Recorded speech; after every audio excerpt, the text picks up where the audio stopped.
Welcome, Hey, guys. hello. Hi. So this is what works our bodies matter, and it gives us a sense of how our bodies are able to find and keep its health. And what I'm hoping for you guys, I think this is one of the most illuminating workshops that we have. And Randy, I'm really excited that you can finally hear me. Well, new phone did it. Finally, man. Um, so without much further ado, we should be done in about 20 minutes, and I hope both of you leave a little wiser. All right. Okay, All right. that's what I'm here for.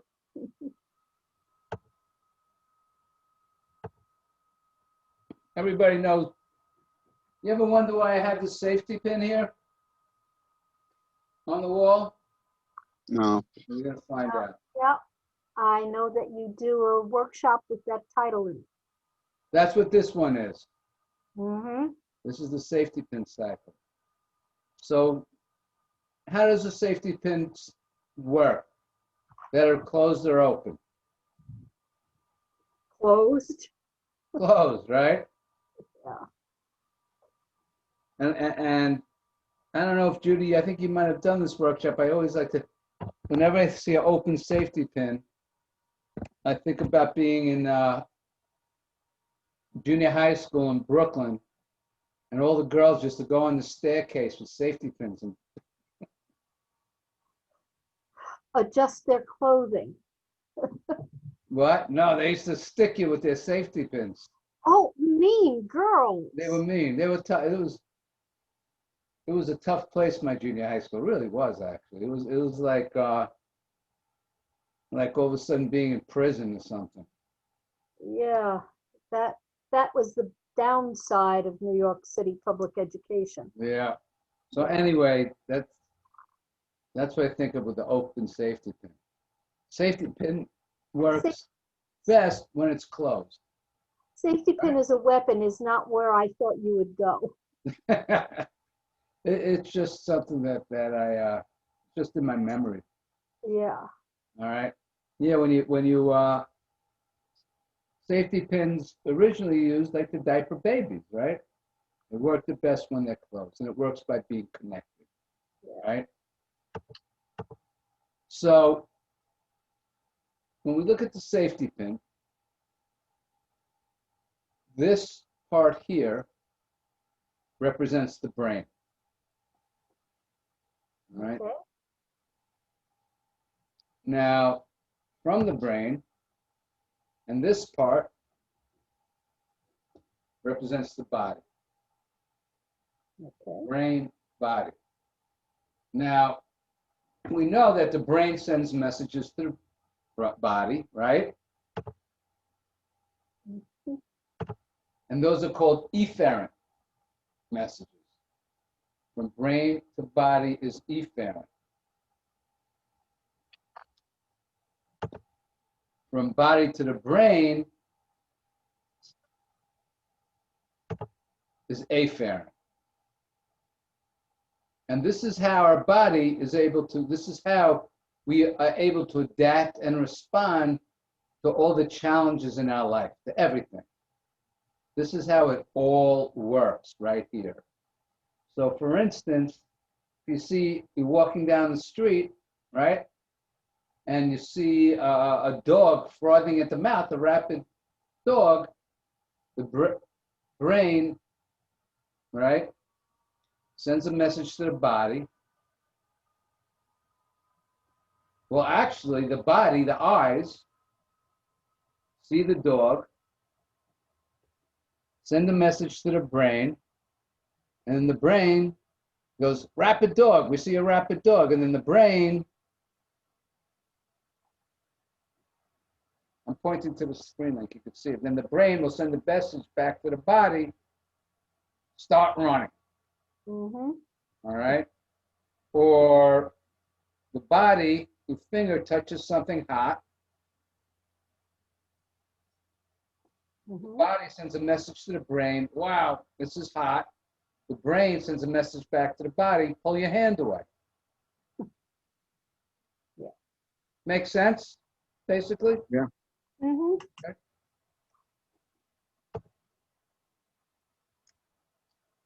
So to be healthy, we need what we call the 3 C's: connection, communication, and coordination. So the example that I'm going to speak about is our guts at first, all right? Did you know that we have about 3 to 5 pounds of bacteria in our bodies? Nope. More Yeah, than I 3 to thought. 5 pounds of bacteria.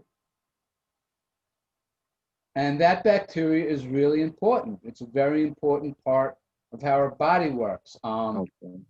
It's part of our immune system. It's part of our nervous system. There's messages from the chemicals from those bacteria that go to the brain. Now, the other thing that that bacteria does, the good bacteria, is it fights bad bacteria. Mm-hmm. And we talk about that more in length in the gut workshop. Now, talking about bad bacteria, let's say all of a sudden a germ gets into the body, right? Mm-hmm. Body senses that there's a foreign, dangerous object in the body. It sends a message to the brain. There's a foreign substance, a germ in our body. And the body, what will the body do when it realizes that, let's say, there's a bacteria, some kind of bacterial infection? The immune system gets to work, and among other things, white blood cells start to come around and isolate the germ. Right, exactly. Working. Isolate the germ. They'll try to figure out what it is, Mm-hmm. see if we have antibodies for it. Now, one of the things that'll happen, then the body then will get a sense of, okay, exactly what kind of germ is this? And one of the things they'll do is the brain will start heating up the body, will start producing a fever. Mm-hmm. The brain knows exactly how much heat it needs for that particular fever and for how long it has to cook for. Hmm. So here we're talking about there's a connection, communication between the brain and the body. Okay, this is what's going on. We have that germ. And then we have the coordination where they work together to fight that germ. Does that make sense? Yep. Mm-hmm. On a side note, what's really interesting is that when the body heats up like that, when we have a fever, it actually produces different chemicals in the body that are really important for our long-term immunity, like in fighting cancer. Really? So it's a big mistake to stop a fever. Mm. Really important thing to let the body do what it needs to do. Now, how about if you eat some kind of crappy food, like you eat you go over to Chinese wall in town, with the Chinese takeout, you get some lo mein, you end up with ptomaine, right? What does the brain tells the body to do? Get rid of it. Vomit. Yeah. Saves your life. It's a very important thing. Now, what happens is, so we're constantly adapting and responding to whatever situation is, just standing up. And Judy, I know you've seen me do this before. Just standing up takes an incredible amount of information Mm-hmm. flowing between the brain and the body. So we have that communication, and just to keep our balance, just to take a step. There are millions of messages going back and forth to coordinate that to happen. Mm-hmm. Now, what happens is when we have a subluxation, we actually break that connection. So the connection's gone. We're not able to communicate. Without the communication, we can't coordinate. The brain and the body can't coordinate and work together. And then we don't have health. Does that make sense? Any questions on that? Yeah, no. So everybody comes to us, the chiropractors, usually for pain. But the real reason, one of the main reasons is to allow our body to give it the best chance to be able to adapt and respond to all the demands of our life. Mm-hmm. Now here, our bodies work by being connected. So let me ask everybody, and Judy, you were at the last workshop, right? No, that Oh, was no? one Okay, of so those that you couldn't, you didn't get on the air. All right, so I was signed up, but it didn't happen. I'm going to ask you guys, how long do you think it takes, how long can the body live without food? 7 days. Many days, many days. Actually, it could be up to like 30, 40 days. Yeah, How about water? That depends on what Hey, you're doing. Um, That's more like a The week yeah, without water. wow. What's the next one? air. Oxygen, right? How long can we live without oxygen? 30 seconds. Yeah. Actually, Um, 4 to 10 minutes. Something like that. How long can we live without the nervous system working, without brain sending messages to our body? Well, that's the definition of death. That's instantaneous. Exactly. Yeah. So my question for you, right? So what is it? What is that impulse that comes from the brain down to our body? Are we just made up of electrical impulses flowing from our brain to our body? Yeah, constantly. Mm-hmm. Constantly. That's happening. But isn't it life? That life force that flows from our brain to our body? Mm-hmm. Yep. You know what I'm talking about, Randy? Yeah, You know, so you could look at us almost like robots. So we have all these electrical things happening, but there's something else. I mean, in my mind, there's more than that. This is what life is made out of. This is what emanates throughout our universe. Uh-huh. All right? And when we're subluxated, we don't have that connection of that life force flowing fully to our body. So the question is, do we want to live with more life or less life? Yep. Mm-hmm. More life, right? More. Yeah. And what is it that heals our body? It's that life. It's the same thing that created us. It's that power of our life force. That's the same thing that heals us. Mm. So subluxations interfere with health. All right? Because without the connection, right? You don't have the communication. Without the communication, you don't have the coordination, and then you don't have health. Right. You just don't have. So I'm going to explain. I'm going to go a little deeper too, so you can get a better understanding also of what's going on with the adjustments.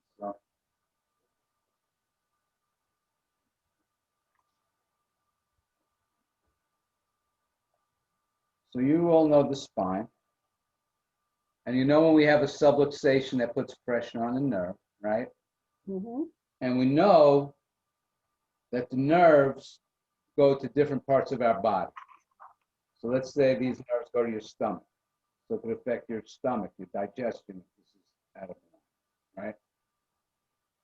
Mm-hmm. Now, what also happens is that these nerves also feed back up into the brain.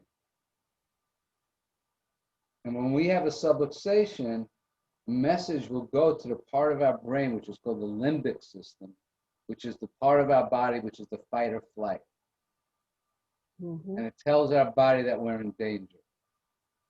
So what's one of the things that happen when our body feels like it's being threatened? Physically, on a physical level, on a total physical level. The body becomes ready to fight or flee, Right, yeah. and we that might- usually produces adrenaline. Adrenaline, yep. Yeah. And do you think it tightens us up more? Yep. So do you see the cycle there? Mm-hmm. All right. Yeah. So we have these subluxations. It activates our sympathetic nervous system, which tightens us up more, which creates more subluxations, right? Which also, when we're in sympathetic, when we're more in a fight or flight, we're going to perceive things. The way we perceive the world changes. We see things as being threatening that necessarily aren't, Mm-hmm. which causes us to tighten up more. Make sense? Yep. So the subluxations don't only have an effect on particular parts of the body, they have a global effect on the body. So when you're getting adjusted, not only are we helping you turn that life force on, right? But we're getting your body out of that fight or flight in a balanced way. So you perceive the world different, you feel different, and that affects all parts of your health. Mm-hmm.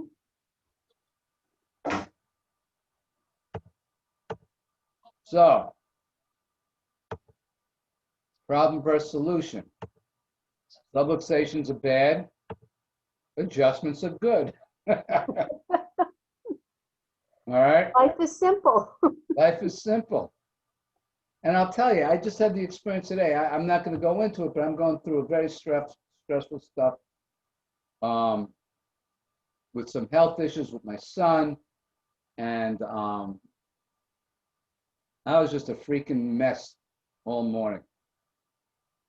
You know, I was just like, I was stressed. And an angel called, an old friend of mine, a chiropractor over in Poughkeepsie, calls and says, "Hey, I'm in town. You want to get adjusted? You want to adjust each other?" And I was like, "Yeah." And it was amazing, man. It was just like a reboot for me. All of a sudden, I could breathe again. And all of a sudden, the world didn't seem so small, Mm-hmm. you know? And